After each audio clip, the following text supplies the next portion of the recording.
Sop saudara. Sop saudara. Rasanya keren banget.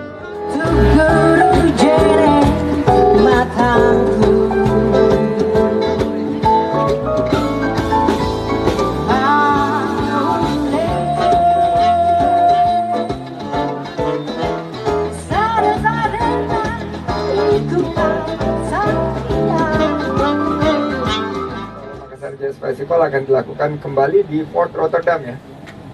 Tepuk tangan untuk Makassar Jazz Festival. Kita harapkan juga hybrid karena di 2020 ada di 2 lokasi dan 2000 lebih nonton online dan offline-nya 450. Tadi saya turun bicara sama musisinya. Mereka sudah lama sekali tidak mendapatkan order, backstagernya juga.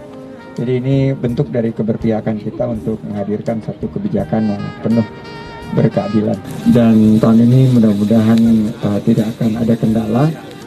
Kita akan berikan prioritas, waktunya lebih panjang Pak Wali. Mohon data-datanya dilengkapi sehingga tidak ada kesulitan lagi dalam mengakses data, sehingga dana yang kita perjuangkan untuk membantu para pelaku pariwisata dan ekonomi kreatif ini bisa terimplementasi dengan baik.